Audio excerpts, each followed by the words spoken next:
Bienvenidos una vez más a una nueva edición de Visión Geopolítica para hablar en esta ocasión sobre la estrategia que está llevando a cabo Estados Unidos en Siria. Y para hablar sobre esta estrategia tenemos con nosotros, por un lado, a Jesús Pérez Triana. Jesús, bienvenido. Es joven, pero tremendamente experto, muy activo en las redes sociales, donde tiene un ganado prestigio por considerarle uno de los mejores analistas de defensa que existen en España. Ha venido desde Canarias para precisamente aportarnos sus importantes valoraciones.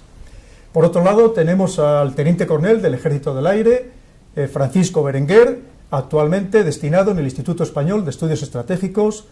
Francisco, vamos a llamarle Paco, que es como le gusta que le llamen a usted. Paco, bienvenido. Muchas gracias, buenas tardes. Vamos a empezar con la primera pregunta, que yo creo que es la clave de todo y que a partir de esta pregunta podemos empezar a hablar de muchas más cosas. Paco, usted sabe perfectamente que un plan estratégico debe consistir, lo primero, de un propósito, de para qué vamos a hacer las cosas. Luego, con qué vamos a hacer esas cosas, con qué medios vamos a actuar, si son los correctos, y finalmente algo esencial, que es la situación final deseada. ¿No da la impresión de que Estados Unidos está llevando a cabo una política o una estrategia excesivamente errática, que hace dudar incluso a los propios aliados? ¿Qué piensa usted al respecto? Pues estoy básicamente de acuerdo con esa afirmación. Si tuviéramos que poner un calificativo a la estrategia norteamericana estadounidense en el Próximo Oriente Medio, sería la de errática probablemente. Yo pienso que es que en realidad lo que usted decía del plan no estaba en el pensamiento norteamericano al principio de esta acción o de esta etapa, sino que fundamentalmente el objetivo ha sido un cierto retraimiento estratégico, un cierto poner colofón, punto final a otras etapas de intervención en Afganistán, en el propio Irak. Evidentemente que la situación en Siria les ha venido un tanto a contramano, de forma que se ha contrapuesto a estos intereses de retirada, ahorro, descanso de sus propias fuerzas armadas, etcétera, etcétera, y ha llevado a una política, yo diría que dubitativa, y me atrevería a decir incluso que en muchas ocasiones manifiestamente enfrentada entre la Casa Blanca y el Pentágono. Jesús, entonces podríamos hablar de estrategia americana en Siria o podríamos hablar de falta de estrategia americana en Siria. La sensación que yo tengo es que las acciones estadounidenses siempre han sido como mínimas, como para cumplir un poco una mala conciencia, aplacar una mala conciencia en la situación de Siria. Hay que ver el contexto de que la guerra estalla justo en ese momento en que Estados Unidos se está retirando de Oriente Medio, justo el año en que matan a Bin Laden, es el año que se anuncia la retirada de Afganistán y se le pone fecha para el 2014, es el año en el que Estados Unidos se retira de Irak y es el año en que en noviembre el presidente Obama en Hawái, su estado natal, anuncia en la cumbre APEC que a partir de aquel entonces Estados Unidos va a hacer un giro estratégico, después, como dice él, de una década centrados mucho en Europa y en Oriente Medio, de poner todas sus fuerzas en el Pacífico. Y entonces, desde aquel entonces, como que Oriente Medio ha sido un escenario secundario. Y aparte, a mí me recuerda mucho aquella famosa frase del Padrino: justo cuando pensaba que estaba fuera, me vuelven a arrastrar dentro. Entonces, las acciones de Estados Unidos parecen como ha sido siempre como de una economía de esfuerzos y de fuerza, y ha dejado el campo abierto para otros actores que han ocupado rápidamente ese vacío. Sí, si me permiten, yo diría que mi sensación es que el actual presidente de Estados Unidos, en su campaña electoral en la primera legislatura, digamos, disponía de un plan, tenía unas promesas a la población norteamericana, se vio refrendado por la votación y fue presidente, y se ha visto demasiado prisionero de esas promesas y de ese papel que quería jugar la palabra no es pacificador, pero sí de retorno de fuerzas, de ahorro económico, de ese nation building que él dijo en algún discurso, de construcción nacional de algunas carencias que son obvias en Estados Unidos, y posiblemente esto le ha maniatado en cierto modo a la hora de actuar con flexibilidad y con mayor pragmatismo en el teatro de operaciones. Entonces, a lo mejor, Paco, el problema fue que le hubieran dado ese premio Nobel de la Paz preventivo, porque luego lo que fue le obligarle a ese tipo de acciones un poco controvertidas. Sí, utiliza usted una expresión que yo utilizo con frecuencia, lo del premio Nobel preventivo. Sí, me parece que en definitiva, aparte de ser muy discutible desde luego del punto de vista del jurado que otorga el premio y tal, yo creo que efectivamente posiblemente también haya influido en su propia voluntad popular y en su propia psicología del presidente norteamericano, que le ha resultado especialmente duro adoptar decisiones que supusieran no un retorno, pero sí un mayor grado de participación. En estas fechas muy recientes estamos viendo cómo muy a duras penas se van produciendo pequeños incrementos de la implicación norteamericana tanto en Irak como en Siria. Prácticamente da la impresión de contra la propia voluntad, puesto que no hay más remedio y dado que la estrategia que estamos siguiendo no está funcionando, que es la mejor prueba para saber si una estrategia está bien diseñada o no, en los resultados que está dando.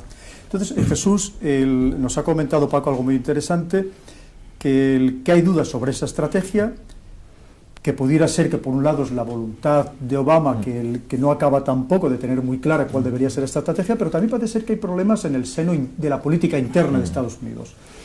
El Congreso no ha llegado a autorizar el empleo de una fuerza militar en el exterior, como se hizo en el año 2001, a pesar de que el presidente Obama ha dicho que el Estado Islámico es una amenaza global y que además afecta directamente a la seguridad nacional de Estados Unidos. ¿Cómo es eso posible? ¿Es que de verdad no es una amenaza para la seguridad nacional de Estados Unidos, o es que existe ahí una pugna interna entre demócratas y republicanos que no permite que salga ese decreto que autorice el uso de esa fuerza? Yo creo que por un lado la sociedad estadounidense ha quedado como los años de la guerra global contra el terrorismo, los años de intervenciones en países musulmanes, ha quedado así como vacunada ante la perspectiva de volver a intervenir. Es decir, a un presidente estadounidense ahora mismo presentarse ante la opinión pública y justificar que se va a intervenir en un país musulmán con una fase de nation building, de reconstrucción postbélica, que no se sabe cuándo va a concluir, creo que es un producto político cada vez muy difícil de vender. A eso se le añade que yo creo que también un poco el enfrentamiento total que hay entre Obama y el Partido Republicano, en el sentido de que se le ha dado muchísimo menos margen,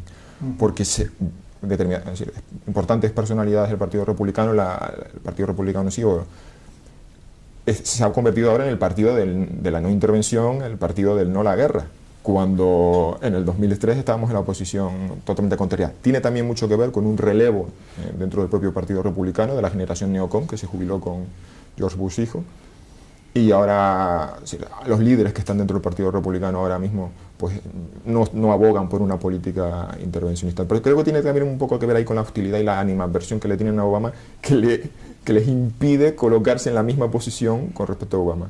Y rescatando una idea que habíamos planteado antes, me parece muy interesante eso de la sensación de que Obama ha quedado atrapado en su propia imagen del pacificador. En las memorias del secretario Gates, él veía todo el rato un conflicto entre los objetivos políticos de retirada de tropas y los objetivos estratégicos que le ponían los generales encima de la mesa, porque él ponía como objetivo político retirar tropas y cerrar las misiones, y los generales decían que Afganistán no estaba ni de lejos pacificada, y lo hemos visto. Este es el año en el que se ha puesto fecha a la retirada de tropas y hemos visto ya que los talibán han tomado la ciudad de Kunduz. Pues creo que ese es el conflicto fundamental aquí, la idea de retirada, de hacer buena esa imagen que tenía el mismo de pacificador, con los imperativos de la realidad, el choque contra la realidad. Yo también, si me permiten, no dejaría de apuntar una cuestión que es más contable, más pragmática, pero que a mi juicio sí ha tenido también que ver con esta nueva etapa, y es que Oriente Próximo, Oriente Medio fundamentalmente, ha sido durante décadas tremendamente importante para Estados Unidos para su seguridad energética.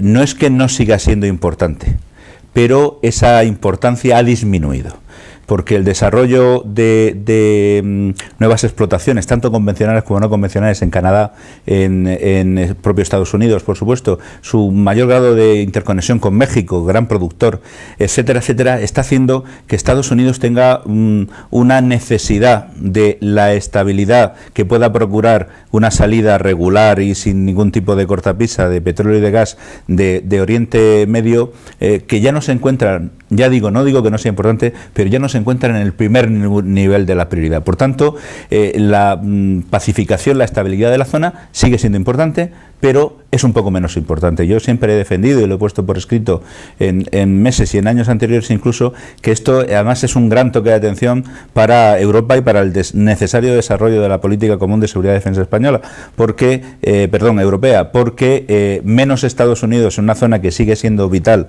para Europa desde el punto de vista energético, posiblemente a largo plazo va a implicar la necesidad de un poco más Europa en este ámbito. Entonces, lo que podríamos hablar es que efectivamente no está clara esa estrategia, en cualquier caso es muy dubitativa, pero frente a ella tenemos una estrategia de Rusia que es perfecta, está perfectamente definida. Sabe lo que quiere, contra quién tiene que actuar y sabe la situación final deseada que desea. Es decir, que no es ni más ni menos que mantener, al menos a corto plazo, al Assad en el poder. ¿Quién va ganando esta guerra desde el punto de vista de la geopolítica mundial? Porque al final es un enfrentamiento lo que hay ahí también en Siria, entre esas dos grandes potencias, Estados Unidos y Rusia. Dale la sensación, no sé qué opinarán ustedes, de que va siendo Rusia, que incluso ha conseguido, a pesar de la crisis de Ucrania, reunirse con el presidente Obama, al menos para acordar que no van a pelear los aviones de cada país entre ellos sobre el cielo sirio. ¿Qué opinan ustedes, Jesús? Pues yo creo que los puntos de partida son bastante diferentes. Estados Unidos, y una de las cuestiones que ha limitado mucho su acción, es que en Siria hay varias guerras civiles en marcha en paralelo, por así decirlo. Y el problema que se le ha planteado a Estados Unidos es que en una de ellas es enemigo de Assad, enemigo del Estado Islámico, amigo de Turquía, pero a la vez amigo de los kurdos. Estados Unidos no puede, es decir, sus intereses en cada una de esas pugnas que están en paralelo chocan entre ellos. Entonces la acción de Estados Unidos entra en un dilema y en un conflicto. Estamos contra el Estado Islámico, sí, pero ¿quién lucha contra el Estado Islámico? Los rusos. ¿Estamos con los rusos? No, porque con los rusos estamos en contra, porque si uno empieza a ver cómo ese conflicto poliédrico son las estrategias de Estados Unidos han tenido mucho problema porque entra en contradicción en sí mismas. Por ejemplo, en el caso, ahora mismo se está ya hablando de que Estados Unidos va a empezar a apoyar a los kurdos de lo que ellos llaman Rojava, sobre todo el noreste del país. ¿Qué va a pasar con Turquía entonces? Turquía ha estado bombardeando los campamentos del PKK esta mañana. ¿Sí? Y es completamente hostil a los kurdos sirios. ¿Cómo se hace ese encaje de bolillos? Se sientan con los rusos para coordinar la lucha contra el Estado Islámico y a su vez se sienta con los ejércitos sirio libre para luchar contra Assad. Yo creo que, claro, la situación en Estados Unidos es complicadísima. Rusia lo tiene muchísimo más fácil, apoyar a Assad, sostener a Assad y ya está. Incluso, bueno, ahí también se habla de un cierto acercamiento con los kurdos, pero claro, los puntos de partida, la posibilidad de establecer unas acciones sobre el terreno a partir de una estrategia es sencillísimo. Y eso yo creo que ha sido la clave fundamental de lo contradictorio, lo timorato que ha sido Estados Unidos en este conflicto. Sí, yo estoy muy de acuerdo con eso. Hay que reconocer, puesto que hemos sido un tanto críticos con la estrategia norteamericana en la zona, o esa estrategia errática, pero hay que reconocer que efectivamente es complicada. Es complicada y esa complicación viene de su categoría de potencia global, donde evidentemente tiene muchos intereses que atender y no siempre todos van en la misma dirección, como estamos viendo, y Jesús ha expresado perfectamente. La de Rusia está clara, pero tiene una gran ventaja, que estando clara, al mismo tiempo ha sido tremendamente firme y ha sido la misma desde el principio. Entonces, y con el apoyo absoluto de su población. Por supuesto. Prácticamente el 90%. Por supuesto, pero es que sí, ahora mismo estamos viendo cómo se está avanzando, esperemos que definitivamente, hacia el inicio del fin del conflicto, con el establecimiento de una ronda de negociaciones entre todas las grandes potencias intervinientes, incluida Irán, que sabemos que es esencial, en base, aunque Estados Unidos todavía se muestre muy reacio a ello, a un proceso de transición en el cual empieza a contemplarse, y de hecho, por ejemplo, la postura del gobierno español y de otros muchos gobiernos europeos, la no necesaria marcha inicial de Assad, sino su, por decir de algún modo, liderazgo durante el proceso de transición. Bueno, pues es que esta solución es la que Rusia viene defendiendo desde el primer día de las operaciones en la zona, desde el primer principio de la guerra en Siria, a través sobre todo de su ministro de Asuntos Exteriores, Lavrov, que vendió esta solución como tal. Pues después de 4 años es la que estamos yendo para solucionar el conflicto. Por tanto, en este momento yo creo que estamos viviendo no solamente, quizá esto sea todavía más importante que la intervención militar rusa, sino el prestigio adquirido por la diplomacia rusa y por Rusia como una potencia que aspira a ser de nuevo global, que está siendo capaz o ha sido capaz de prever la única solución posiblemente posible, valga la redundancia, pragmática que pueda llevar a la situación del conflicto. Yo creo que eso está siendo importante. ¿Pudiera ser, Jesús, que en realidad la gran estrategia de Estados Unidos actualmente sea algún acuerdo tácito o el permitir de modo tácito a Rusia precisamente buscar la solución mucho más pragmática, ya que Estados Unidos, por lo que estamos comentando, tiene tantos compromisos a los que atender y que probablemente no puedas atender ninguno de ellos, que lo más fácil sea que Rusia sea la que resuelva, al menos sobre el papel, el problema? Pues eso se iría muy en la línea de las negociaciones nucleares con Irán, ir atando cosas aquí y allá para poder operar luego fuera. La cuestión es que además hemos hablado de que Rusia se ha convertido en actor de talla internacional, pero siempre lo ha hecho ante la inacción y el vacío. Es decir, no es tanto de que Rusia ya es una Rusia renacida, no deja de ser un país al fin y al cabo con un Producto Interior Bruto, parece una riqueza parecida a la de Italia, ojo, con armas nucleares, pero esa capacidad de convertirse en potencia global es discutible viendo tras la potencia económica de Rusia. Eso sí, es muy aparente, es muy... diríamos resultona, es decir, que esas pequeñas acciones le permiten dar, porque al fin y al cabo lo que ha hecho hasta ahora, permitir la negociación de la retirada de armas químicas, tampoco ha sido una acción, fue una acción, sí, simplemente es el prestigio y la capacidad sobre todo de escuchar, si Rusia, Estados Unidos contará con Rusia precisamente porque Assad, para que se baje del burro, es necesario contar con aquellos dos países, Irán y Rusia, que son los que le están sosteniendo. Sí, pero las capacidades de las naciones efectivamente se miden en muchos parámetros, en las 4 esferas clásicas del poder, pero hay un elemento que está dentro de la política que es esencial y es la voluntad. Y en este caso yo pienso que el liderazgo de Putin, con todas sus pros, sus contras, sus acciones manifiestamente en contra del derecho internacional en Ucrania, a mi juicio, y demás, no es en el caso de Siria, donde es una petición de apoyo bilateral perfectamente contemplado en el derecho internacional, pero estamos ante una potencia, efectivamente, con unas capacidades limitadas, pero que sin embargo cuenta con el respaldo de una voluntad de acción importante. A mí me resultó muy significativo hace pocas fechas, el presidente Putin se reunió con los presidentes de las repúblicas centroasiáticas en Kazajstán, si no recuerdo mal, pero bueno, en una de ellas. Y manifestó algo que aquí en nuestra zona del mundo, en Occidente, resulta difícil al menos admitir públicamente. Y es que dijo, bueno, hay miles de combatientes chechenos y del Daguestán, etcétera, etcétera, con el Estado Islámico, es necesario que actuemos allí para librarnos de ellos y no esperar a que regresen a nuestros territorios. Bueno, es de un pragmatismo extraordinario, pero manifiesta una voluntad de acción que, bueno, a veces, con unos criterios mucho más democráticos, respetuosos con los derechos humanos, etcétera, etcétera, pues algunos echamos de menos en nuestros países o en nuestro entorno, ¿no? Entonces yo creo que ese es uno de sus principales valores. Una capacidad reducida, pero una voluntad de acción importante. Como le decía yo antes, y además apoyada por un pueblo que está plenamente de acuerdo porque todavía cree en la violencia como modo de resolver los conflictos. Pues desgraciadamente yo siempre he defendido, y en alguna de seminarios, conferencias donde he participado, efectivamente surge con mucha frecuencia cuando yo defiendo la necesidad de acabar en mano militar y con el Estado Islámico, con la construcción territorial que supone el Estado Islámico por el gran peligro que representa, el hecho de que la solución militar no es solución de nada. Y yo siempre digo lo mismo porque estoy convencido. La solución militar por sí misma no es solución de nada. Debe llevar en paralelo numerosísimas acciones, incluso mucho más importantes. Pero igual que no todos los problemas tienen una solución militar, de antemano que pensemos que ningún problema merece la intervención militar es un disparate de la misma, del mismo nivel, de la misma categoría que lo anterior.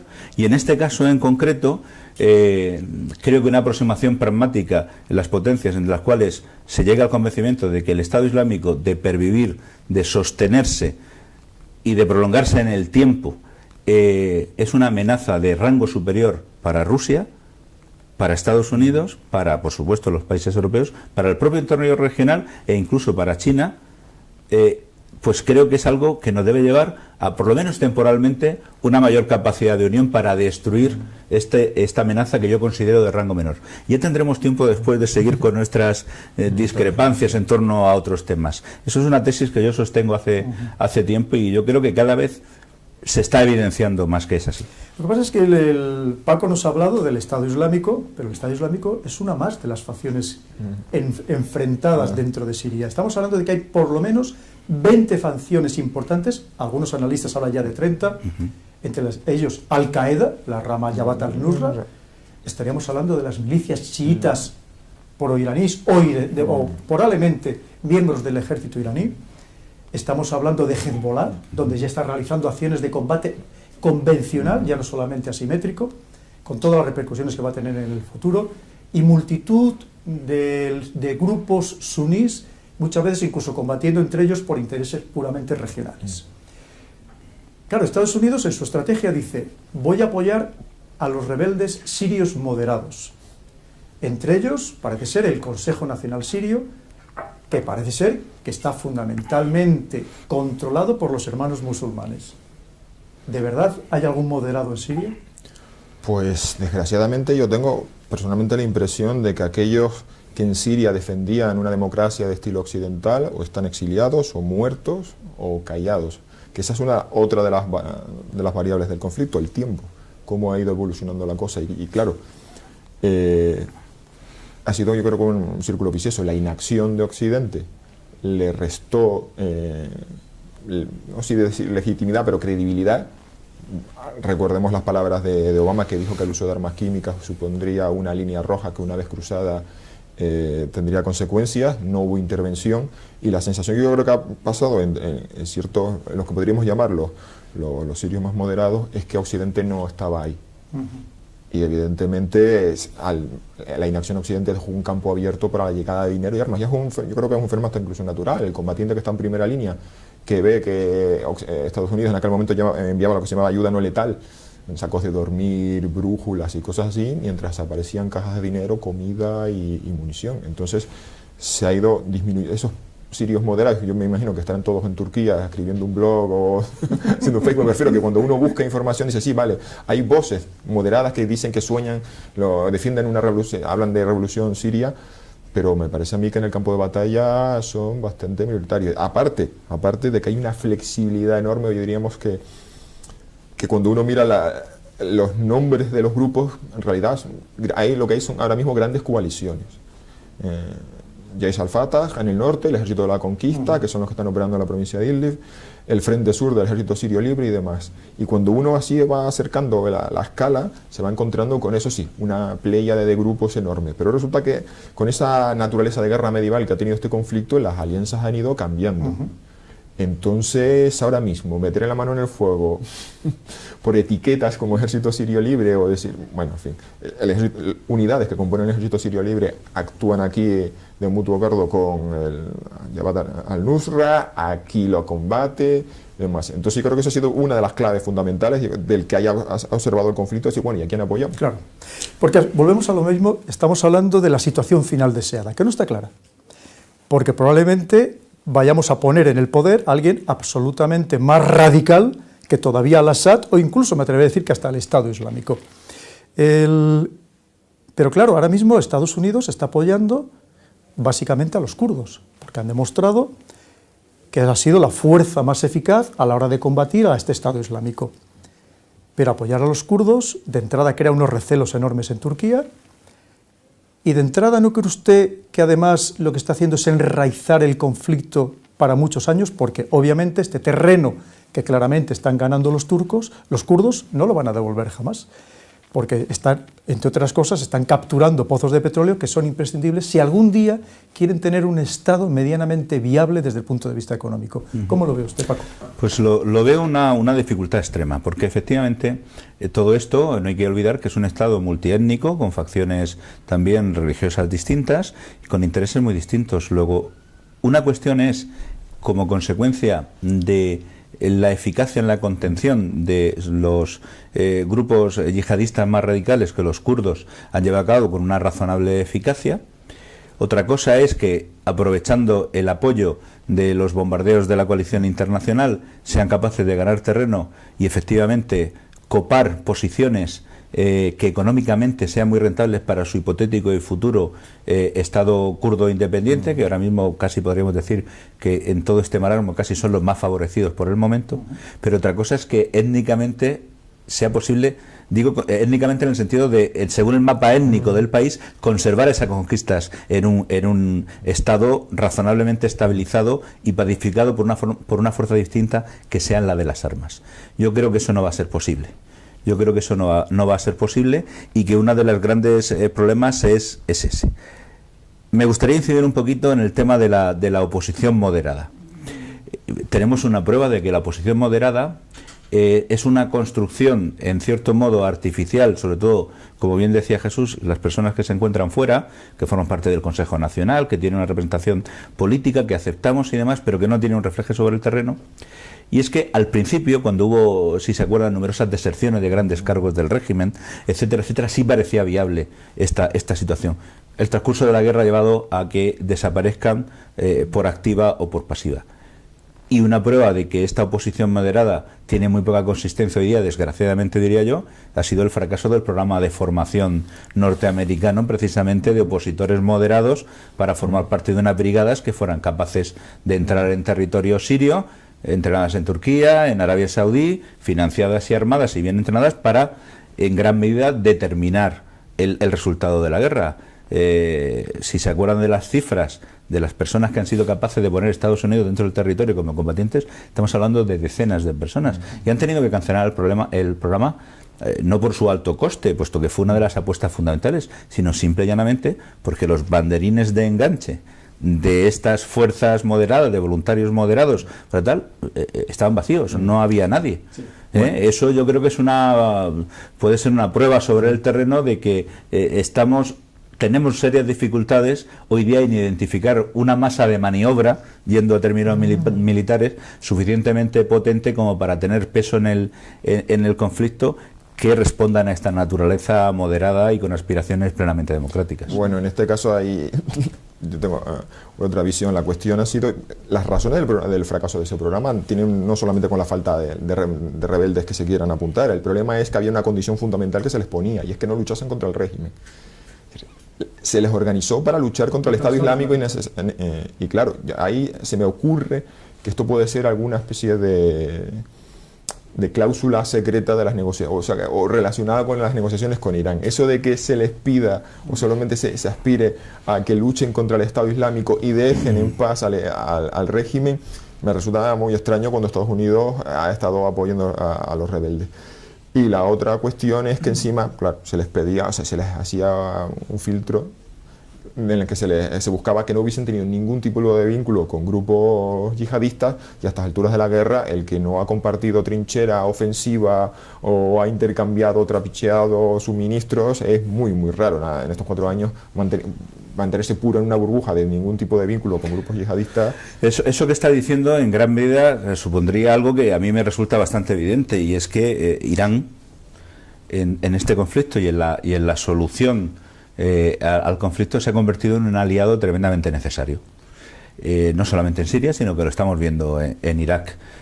Son 2 guerras distintas, tienen sus vínculos, pero no cabe duda que hay algunos elementos comunes y somos conscientes de que la actuación de Irán en Irak ha sido prácticamente durante algunos meses el único elemento con consistencia suficiente para las milicias chiíes apoyadas por Irán muy directamente para parar la extensión del Estado Islámico desde el norte hacia la zona central de Irak.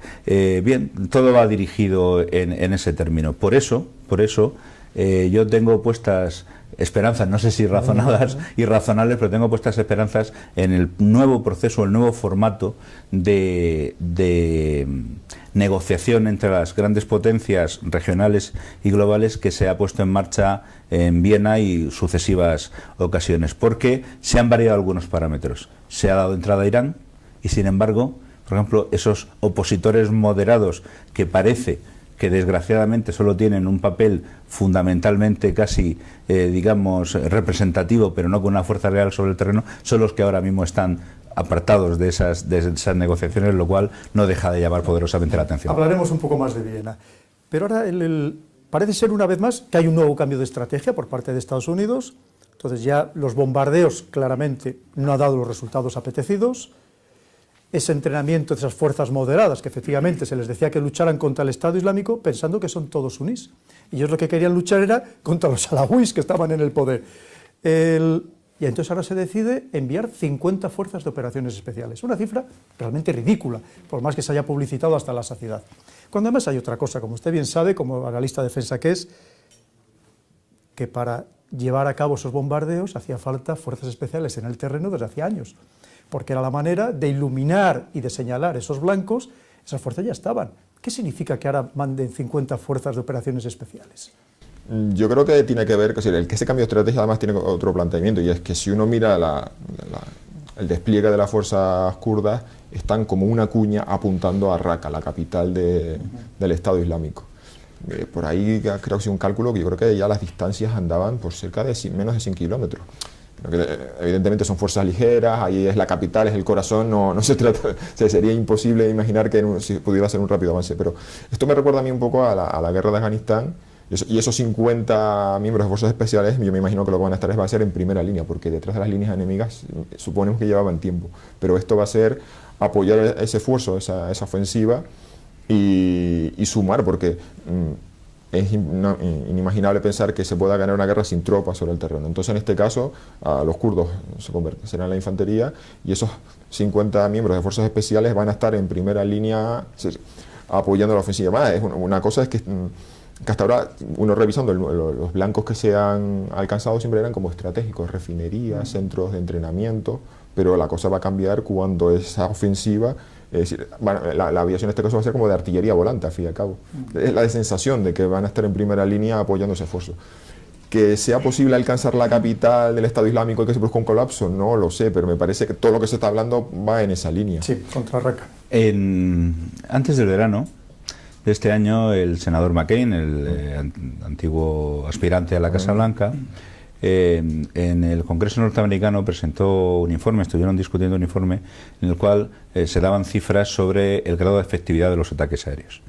Y claro, si observamos el número de salidas realizadas, es un número muy amplio, que pensaríamos que sería más que suficiente para dañar muy seriamente al Estado Islámico y otros grupos terroristas atacados, pero el senador desveló que entre el 70 y el 80% de las misiones regresaban con el armamento sin poder lanzarlo por no disponer de blancos que evidentemente tienen que ser identificados inequívocamente y legítimos para poder batirlos. Bueno, pues un número tan reducido de fuerzas especiales en primera línea, en contacto directo con la línea de fricción con el enemigo, sin duda puede tener un peso muy importante, porque hará que ese porcentaje de ataques efectivos aumente grandemente, y sabemos pues que esa artillería volante, como usted dice, que es un término muy clásico, muy antiguo también, que no le quito razón, pues vayan a tener un peso en las operaciones mucho mayor. No olvidemos que la mayoría de las fuerzas combatientes, excepto el propio ejército sirio, en su mayor parte están compuestas efectivamente por fuerzas ligeras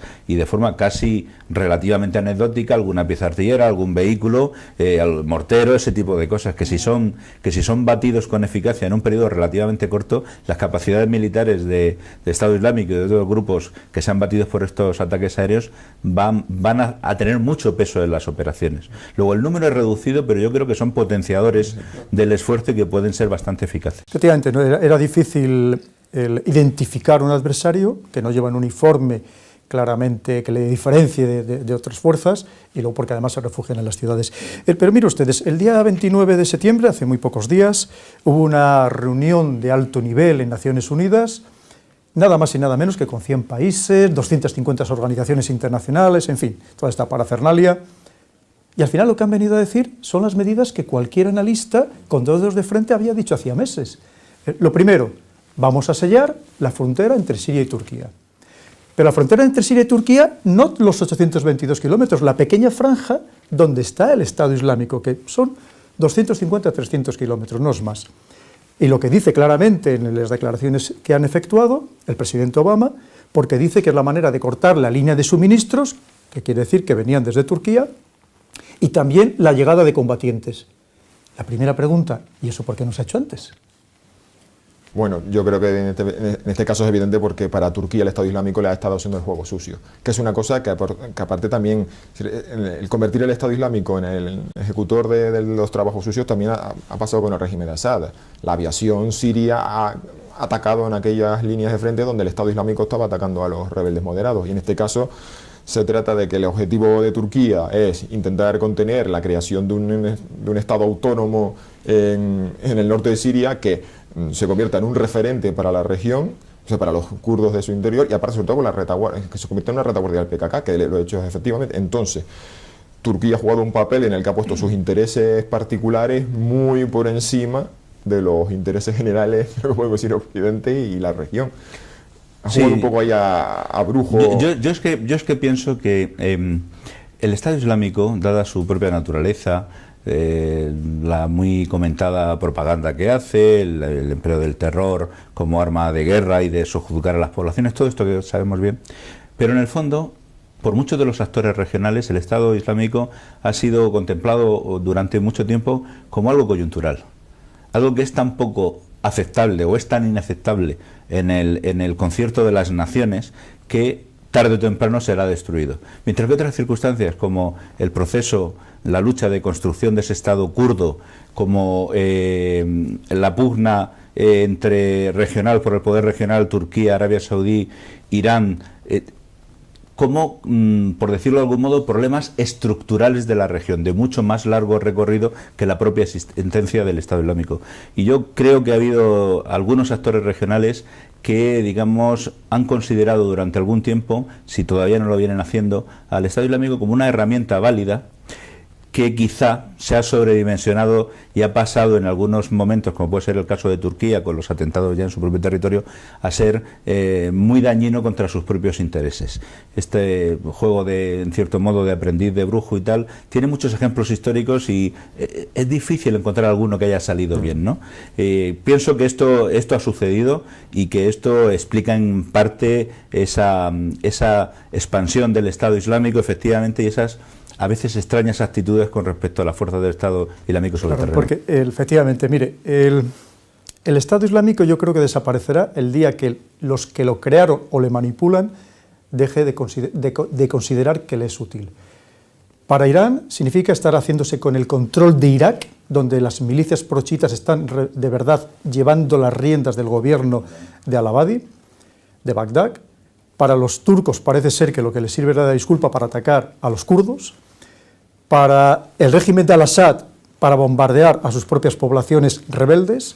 Es decir, que todos al final parece que están utilizando de alguna manera a los Arabia Saudí para enfrentarse con Irán, le está sirviendo de alguna manera como la justificación para conseguir sus propios fines geopolíticos y económicos. Porque hay lo mismo en esta reunión del día 29 que estábamos comentando en Naciones Unidas, otra de las medidas que dijeron que iban a adoptar o que iban a potenciar es cercenar la financiación, las fuentes de financiación del Estado Islámico. Básicamente la venta de antigüedades y sobre todo la venta de petróleo. ¿Cómo es posible que con los medios aéreos actuales, con los satélites, los aviones de reconocimiento, las fuerzas especiales sobre el terreno, miles de camiones se desplacen cargados de combustible para venderlo, se supone que en los alrededores, sin que nadie se dé cuenta, o que bombardeen esas cadenas logísticas? ¿Cómo es posible, Paco? Un ejemplo de la impermeabilización selectiva de la frontera turca lo tenemos con el caso de Kobane. Cuando el bando kurdo quiso, a través de territorio turco, entrar desde territorio turco al cerco de Kobane para ayudar a los kurdos que habían en ese momento resistiendo el ataque decidido del Estado Islámico, la frontera se volvió absolutamente impermeable, cosa que efectivamente no está sucediendo. Hemos de pensar la exportación de crudo por parte de las explotaciones del Estado Islámico en la zona, en el concierto del mercado internacional del petróleo es una gota en un mar. Pero desde el punto de vista de la financiación del grupo es una entrada de dinero moderada pero diaria que evidentemente les está resultando. Y se hace a través de camiones cisterna, efectivamente. No cabe duda que en la zona, como consecuencia de el embargo durante tantos años al Irak de Saddam Hussein, se hizo por parte de la comunidad internacional, pues había establecido una densa red de contrabando transfronterizo, etcétera, etcétera, y que el Estado Islámico ha sabido aprovechar en gran medida, reactivar estas redes para llevar a cabo ese contrabando. Pero desde luego estoy de acuerdo con que es difícilmente explicable un volumen tal, porque obras de arte, hay que tener en cuenta que lo que no pueden transportar lo destruyen, y lo que pueden transportar, de mucho menor peso y tamaño, comercian con él. Puede ser más lógico, pero efectivamente caravanas de camiones cisterna y tal es mucho más duro. Bueno, todo esto entra dentro de esa utilización, posible utilización como herramienta por parte de algunos actores regionales. Sobre todo pensando que hoy en la prensa internacional decían que la inteligencia americana, con un satélite, sabía que había habido un destello de calor en el avión ruso que se había estrellado en el Sinaí, y que en cambio esos mismos satélites sean incapaces de detectar a cientos o miles de camiones desplazándose cargados de combustible. Un factor que quería añadir, y es que como consecuencia de las informaciones, fundamentalmente a través de la prensa y de los medios que hemos tenido, yo creo que la opinión pública nacional probablemente, y yo creo que a nivel mundial posiblemente, se ha creado una especie de sentimiento común o de opinión común de que el Estado Islámico son guerreros fanatizados con una gran capacidad de combate, nada más opuesto a la realidad. En realidad el Estado Islámico, los mujahidines, como ellos se suelen llamar, en definitiva las milicias yihadistas, terroristas, que son lo que realmente son, desde el punto de vista militar son extraordinariamente débiles, y si observamos sus acciones en todos estos años, han utilizado más una estrategia de ocupación del vacío, excepto en algún punto en concreto, que de lucha abierta y de conquista militar en este sentido. Por tanto, yo estoy convencido que un número reducido de tropas de primer nivel, con el apoyo aéreo que ya hay sobre la zona y tal, podrían acabar con esta construcción geográfica que hoy día conforma el Estado Islámico. Pues no quisiera dar un plazo, pero yo no diría que fuera de muchas semanas. Yo voy en esa línea desmitificadora. Los propios kurdos, los que están en primera línea, cuentan que sí, muy terriblemente crueles en sus vídeos, se les ve, pero en la primera línea, como fuerza de infantería, son pues nada reseñable. Lo que sí siempre han contado es con suicidas. Es decir, siempre el impacto psicológico que genera más, siempre sus ataques vienen precedidos pues, por un camión, un vehículo blindado que abre brecha. Y precisamente otra cosa, desmitificando esa cosa del Estado Islámico como una entidad que aparece de la nada, el Estado Islámico se ha nutrido principalmente del enorme vacío provocado por el colapso del Estado sirio y el Estado iraquí. Es decir, justamente ocupa a ambos lados de la frontera porque se ha colocado en un sitio en el que se generó un vacío geopolítico de poder, no es porque fuese una entidad extraña, peculiar o extraordinaria. Y en cuanto a esos tráficos y demás, yo en eso también tengo la sensación de que no estamos hablando de una caravana de camiones que parece el cruce de Perpiñán, estamos hablando más bien de un enjambre en una frontera que es absolutamente porosa, porque a lo mejor yo no sé si tenemos la impresión de que la frontera de Iraquí está totalmente sellada y de ahí en la línea de frente que separa las líneas del Estado Islámico y de la población suní son absolutamente infranqueables. Hay un apoyo local de la población suní iraquí al Estado Islámico porque los ve como los defensores que van a frenar a esas milicias chiíes que creo que ayer mismo había publicado en mi cuenta de Twitter un vídeo en el que se ve que van al combate con el imán Hussein, las fotos de Khomeini y con las fotos del líder. Es decir, no luchan por el Estado iraquí, están luchando con sus banderas. Eso es cierto, pero mientras que para fuerzas ligeras de infantería o incluso contrabandistas que incluso con mochilas lleven objetos y tal, un camión cisterna cargado a tope de combustible, de crudo y tal, solo puede utilizar las vías consolidadas para hacerlo, no puede utilizar sendas de montaña ni nada parecido. Es decir, los puntos de cruce de la frontera son claros y son muy reducidos para vehículos de estas características. Pues mucho de ese crudo termina en manos del Estado, es decir, del régimen. Es decir, cuando se han hecho cálculos y demás... Sí, absolutamente. ¿Del régimen o de los regímenes? Bueno, de los regímenes. Si me permites, que el tiempo se nos va echando ya encima, le estaremos hablando muchas horas. Sí, simplemente yo quería hacer alguna matización. Le ha dicho usted el que cometen atentados suicidas, lo que no sabemos es lo que hacen las otras partes. Porque aquí solamente nos llega la información de las barbaridades, por supuesto, execrables, condenables, como no puede ser de otra manera, del Estado Islámico. Pero yo tengo información de que también, por ejemplo, las mujeres de la YPJ también han cometido algún atentado suicida. Barbaridades probablemente estén cometiendo todos, como sabemos que ahora mismo los kurdos, incluso los moderados sirios, están enjaulando a los alawíes, para precisamente emplearlos como escudos humanos. Por otro lado, hay un tema muy bonito que ya no creo que nos dé tiempo a entrar, que es que además de todo este conflicto regional, geopolítico mundial, ideológico, religioso, económico, hay una parte de un conflicto hídrico, especialmente porque Irán está sufriendo una grave deficiencia hídrica y tiene un interés máximo por hacerse con los recursos hídricos de Irak. Pero yo, para ya ir terminando, les quería, y luego si quieren de esto que he comentado, por supuesto pueden abundar todo lo que ustedes quieran, les voy a hacer ya la última pregunta. Ahora mismo esa cumbre de Viena, que vamos a tener una segunda parte en los próximos días, faltaba lo principal, faltaba el régimen de Al-Assad, bajo mi punto de vista, faltaban los moderados sirios, es decir, están interviniendo los que lo ven desde fuera. Y para mí faltaba una parte todavía más capital, que es el Estado Islámico. El ejemplo lo tenemos, como estábamos hablando de Afganistán, saben que los talibán han dejado de estar en la lista de organizaciones terroristas precisamente para Estados Unidos poder negociar con ellos. ¿Por qué no sentamos ya en la mesa de negociación al Estado Islámico? Porque yo estoy de acuerdo con usted que el Estado Islámico va a ser fácil acabar con él en Siria, porque es un elemento externo, pero otra cosa es Irak, porque Irak es un elemento interno, que probablemente acabaremos con él militarmente, pero con el concepto ideológico del Estado Islámico va a ser muy difícil arrancarlo. ¿Qué opinan ustedes? Pues me parece una pregunta interesantísima, porque a veces yo me he planteado también como hipótesis, ¿y si les dejamos vivir su fantasía islámica? Bueno, como hipótesis nada más. Lo que no muy distinta de la de Arabia Saudí, ojo, no nos equivoquemos. Ya, es decir, si su hostilidad hacia el exterior es su deseo de defenderse, digo, pues sería una variable interesante ver hasta qué punto estos tipos están dispuestos nada más que a que los dejemos en paz. La cuestión que hay detrás de eso, y eso sí que ya da para otro programa, es: mantenemos las fronteras del acuerdo Sykes-Picot, mantenemos las fronteras de Oriente Medio, porque esa solución sería reventar las fronteras actuales de Oriente Medio, trocear Siria, trocear Irak y a lo mejor aquí pues establecer enclaves kurdos, alawitas, suníes, el Estado Islámico, su califato y demás. Yo lo planteo, digo, esa es la cuestión más grave de fondo y sí creo que daría para otro programa realmente. Si contestamos esa pregunta, si estamos dispuestos a reventar las fronteras de Oriente Medio y empezar a trocearlas en entidades según diferencias étnicas, lingüísticas, religiosas, pues a lo mejor entonces sí podremos responder a la otra. Bueno, yo desde este punto, en esta cuestión yo tengo una visión quizá que se pueda tildar de más institucional.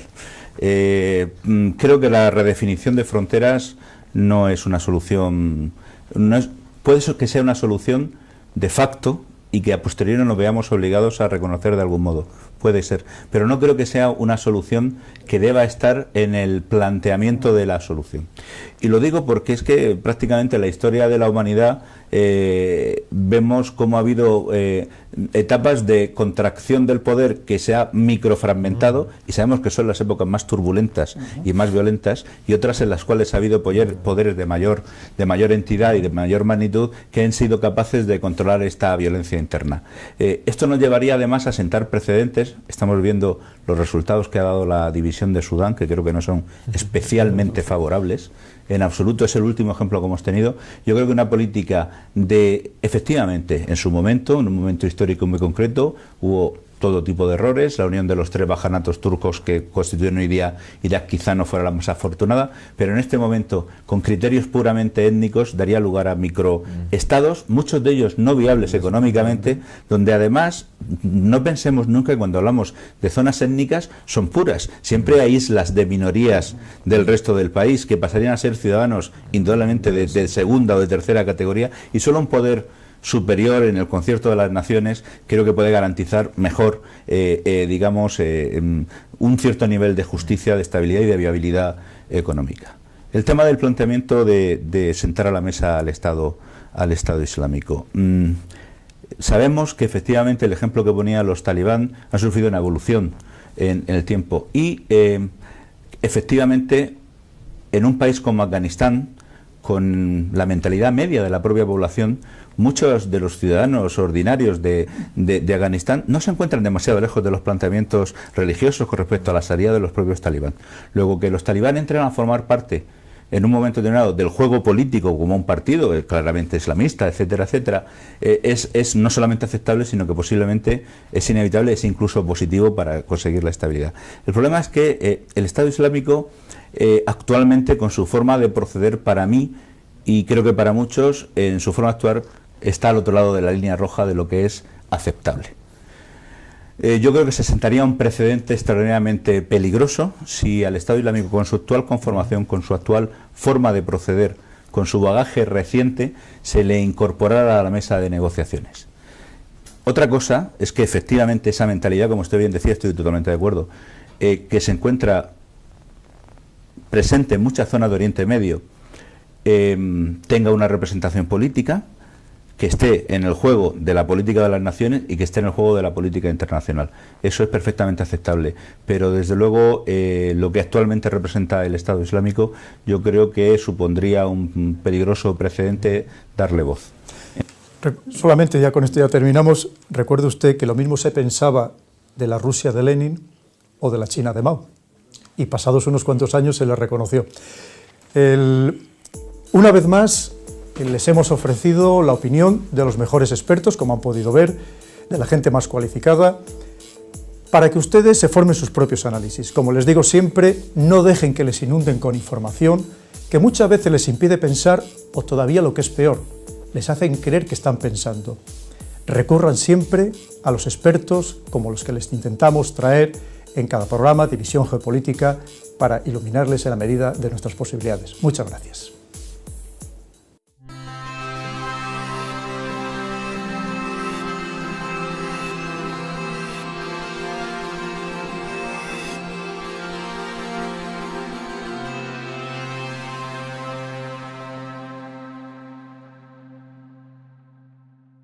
Medio sería la de errática, probablemente. Yo pienso que es que en realidad lo que usted decía del plan no estaba en el pensamiento norteamericano al principio de esta acción o de esta etapa, sino que fundamentalmente el objetivo ha sido un cierto retraimiento estratégico, un cierto poner colofón, punto final a otras etapas de intervención en Afganistán, en el propio Irak. Evidentemente que la situación en Siria les ha venido un tanto a contramano, de forma que se ha contrapuesto a estos intereses de retirada, ahorro, descanso de sus propias fuerzas armadas, etcétera, etcétera, y ha llevado a una política, yo diría que dubitativa, y me atrevería a decir incluso que en muchas ocasiones manifiestamente enfrentada entre la Casa Blanca y el Pentágono. Jesús, entonces podríamos hablar de estrategia americana en Siria, o podríamos hablar de falta de estrategia americana en Siria.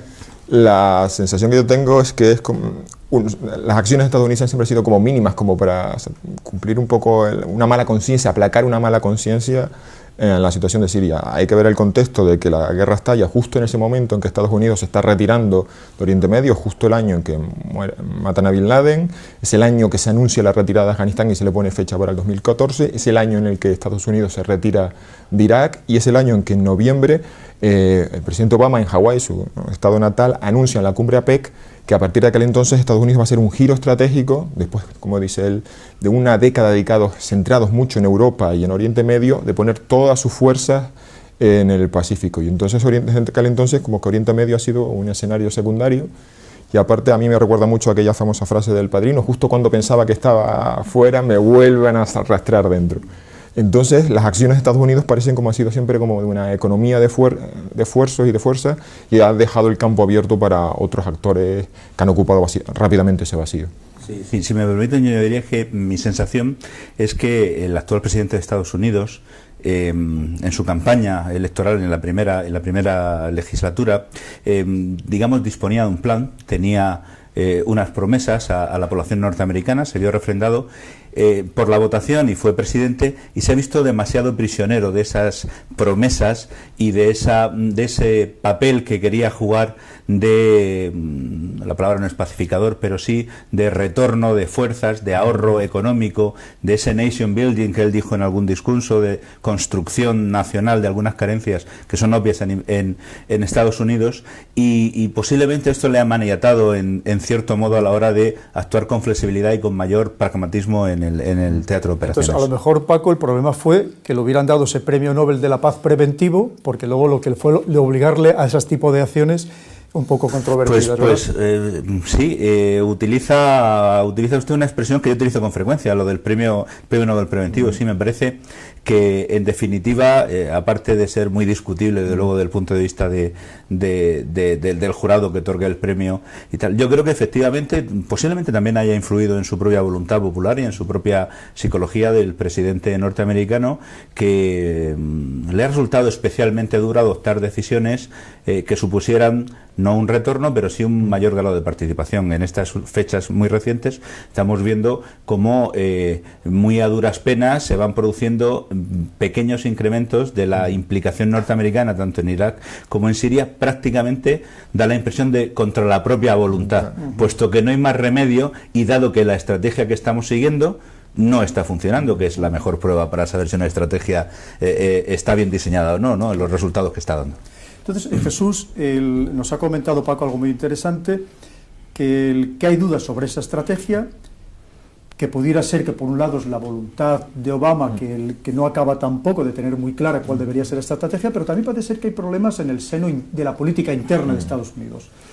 El Congreso no ha llegado a autorizar el empleo de una fuerza militar en el exterior, como se hizo en el año 2001, a pesar de que el presidente Obama ha dicho que el Estado Islámico es una amenaza global y que además afecta directamente a la seguridad nacional de Estados Unidos. ¿Cómo es eso posible? ¿Es que de verdad no es una amenaza para la seguridad nacional de Estados Unidos, o es que existe ahí una pugna interna entre demócratas y republicanos que no permite que salga ese decreto que autorice el uso de esa fuerza? Yo creo que, por un lado, la sociedad estadounidense ha quedado como los años de la guerra global contra el terrorismo, los años de intervenciones en países musulmanes, ha quedado así como vacunada ante la perspectiva de volver a intervenir. Es decir, a un presidente estadounidense ahora mismo presentarse ante la opinión pública y justificar que se va a intervenir en un país musulmán con una fase de nation building, de reconstrucción postbélica, que no se sabe cuándo va a concluir, creo que es un producto político cada vez muy difícil de vender. A eso se le añade, que yo creo que también un poco el enfrentamiento total que hay entre Obama y el Partido Republicano, en el sentido de que se le ha dado muchísimo menos margen,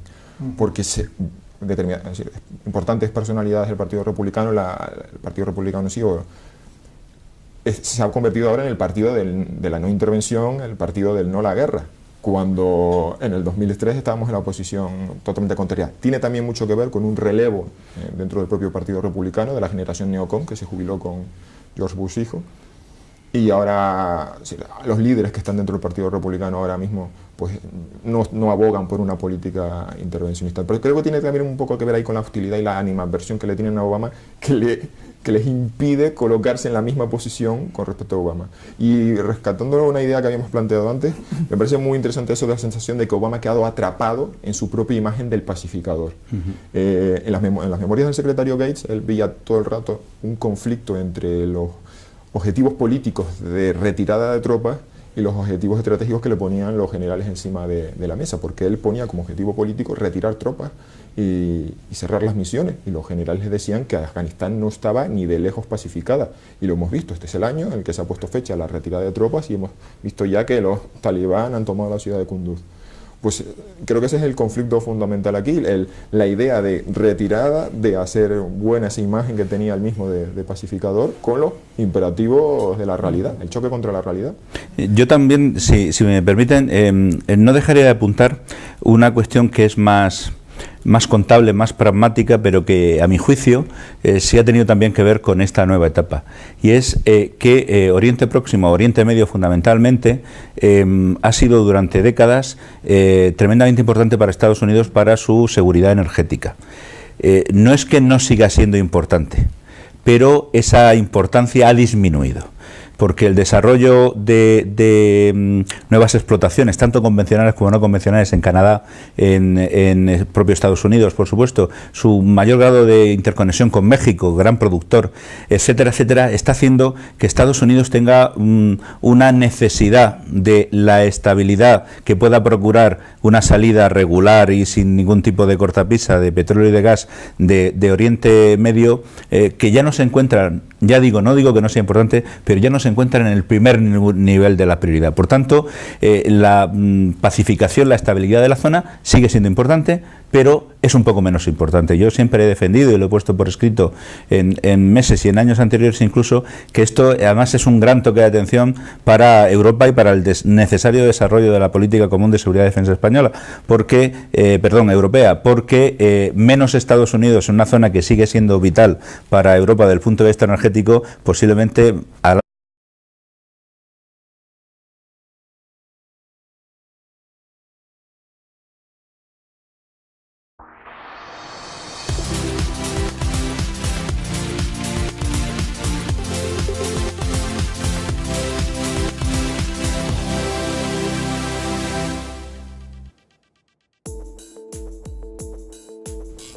Bienvenidos una vez más a una nueva edición de Visión Geopolítica para hablar en esta ocasión sobre la estrategia que está llevando a cabo Estados Unidos en Siria.